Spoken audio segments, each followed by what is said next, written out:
Chapter 747, First Blood. Under the crimson but gloomy moonlight, Emlyn took out a metal bottle, twisted its lid, and downed it. Then, he seemed to transform into a shadow as he drifted over the surface of the wall, quickly and silently following Rue's Bathory. Sanguine were always known for their speed. The two barons ran through the sides of the dark alleys and streets, one after another, spending more than half an hour to arrive at the messy and dirty East Borough, where they stopped in front of an old apartment. Seeing Rue's Bathory choose to climb the pipe, and using the most stealthy approach to head for the third story, Emlyn slowed down his pace and didn't rush to follow behind him, as he would be easily discovered. After 2 seconds of serious consideration, he picked up a translucent perfume bottle, twisted it open, and pressed down on it, scattering the liquid inside it onto his body.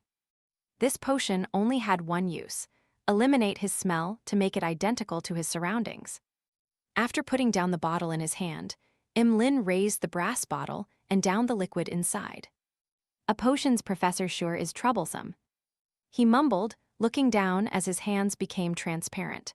The brass bottle seemed to be floating in front of his sleeve.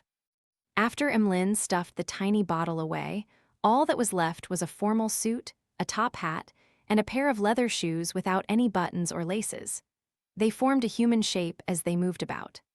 Another completely transparent bottle, resembling a perfume bottle, flew over and floated in midair as it pressed itself, spurting the potion inside onto the clothes. Following that, the suit, top hat, and shoes turned faint and completely disappeared. After completing his invisibility, Emlyn glanced at the apartment where Rue's Bathory had entered. He silently climbed a pipe, and he chased after him with extreme speed. While the window was still ajar, he floated inside like a transparent cloud, without causing so much as a stir. He hid in the corner as he watched the thin-faced but charming Rue's Bathory search for the target. The latter slowly frowned since the place was empty. There wasn't even a mosquito, much less a person, despite the former becoming active in the past week. And this sanguine baron had already confirmed that the moon puppet was here. Suddenly, a creaking sound broke the frozen silence. The apartment's main door opened as a woman in a black dress leisurely walked in. When she saw Rue's Bathory, she asked with an ethereal voice, "Who are you looking for?" Emlyn looked in the direction of the sound, and he saw a dark-skinned, long-browed face with soft outlines and a drooping mouth. It was none other than his target Windsor. However, in Emlyn's eyes, this primordial moon's devout believer had certain differences from her portrait. He discovered that her eyes, eyebrows, and mouth were curved up, like they were mimicking the crimson moon.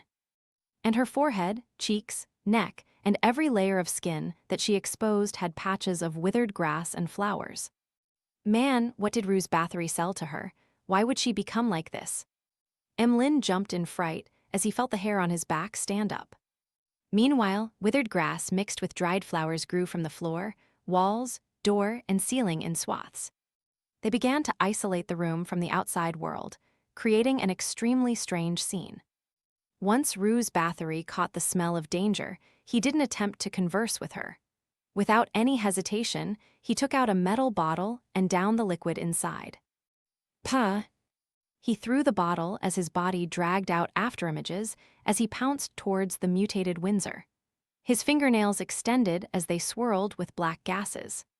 The withered grass and dry flowers that were embedded in Windsor's face made her look like a huge doll. She met him at an equally fast speed, clawing at Rue's Bathory without any aversion to being injured.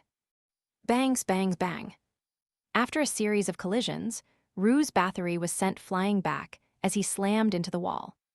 His sleeves were ripped apart, revealing the bone-deep scratches on his skin. And in the midst of his flesh, the withered grass and dried flowers slowly grew from the inside out. What a monster! This was the first time Emlyn was encountering such an enemy. He huddled in a corner and nearly forgot to help his kinsman. He didn't rashly appear as all kinds of thoughts flashed through his mind. As he observed the battle between Rue's Bathory and Windsor, he considered how he should deal with the situation. The strangest of all is the withered grass and dried flowers. Withered grass and dried flowers. They're likely afraid of fire.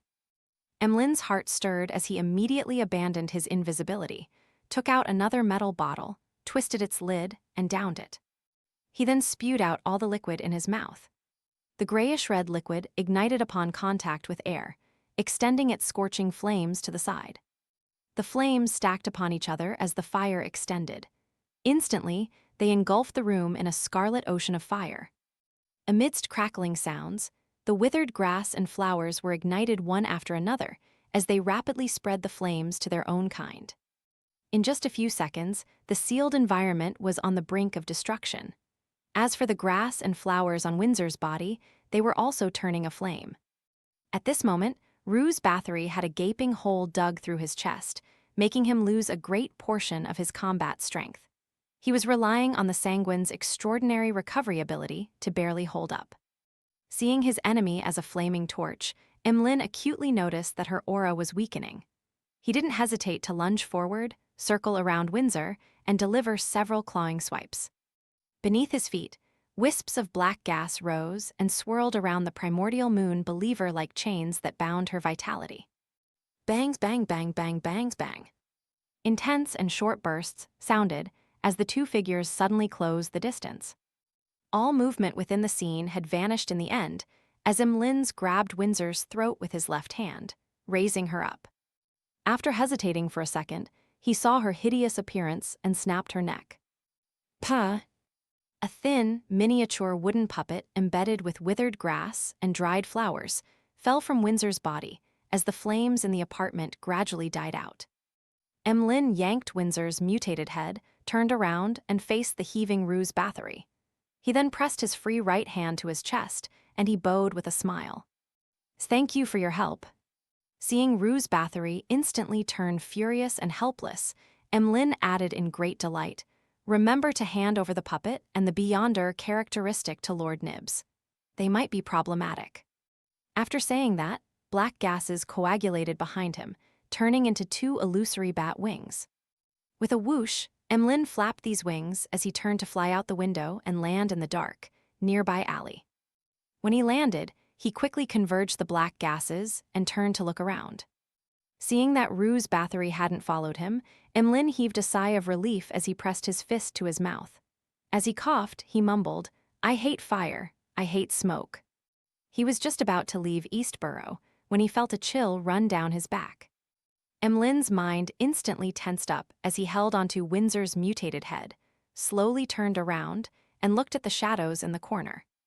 He first saw a very tiny figure before identifying it. The body was thin and long, akin to a wooden pole.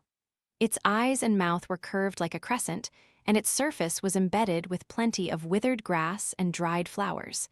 It was none other than the moon puppet from before. "It's targeting me. What the hell is this? I'm still very far from where Lord Nibs stays. It's really dangerous outside." Thoughts surfaced in Emlyn's mind as he felt his spine turn cold and his muscles turn tense. As these thoughts flashed through his mind, he suddenly had an idea.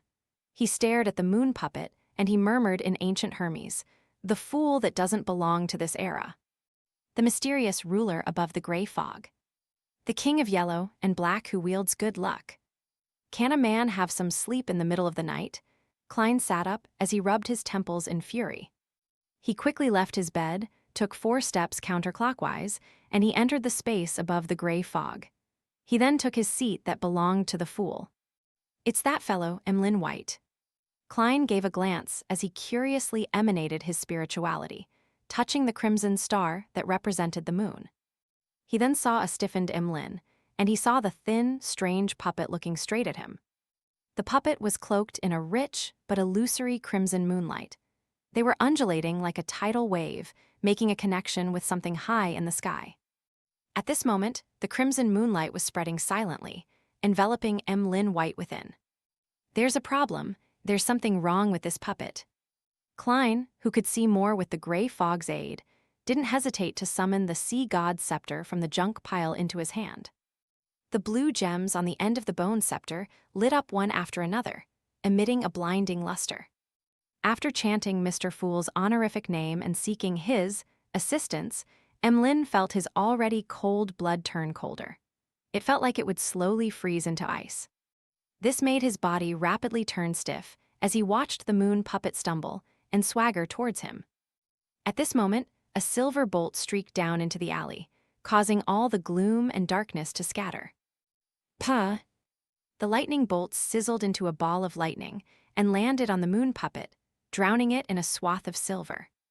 The burst of light dissipated immediately as the strange puppet was left charred black. It lost its decorations as it collapsed. As for Emlyn, his blood no longer froze as it resumed its flow. With him quickly recovering from the stiffness, he knew that Mr. Fool was watching. He hurriedly asked softly, "Do you need? No? What can I sacrifice to you?" He always believed that Mr. Fool adhered to the principle of equivalent exchange. Therefore, he believed that he needed to pay a corresponding price for requesting his assistance. After a brief silence, he saw the boundless gray fog and the faint figure behind it. He then heard a lofty and magnificent voice. "That puppet." "All right." Emlyn took 2 steps forward, bent down to pick up the puppet, and cleared up the scene before quickly leaving East Borough.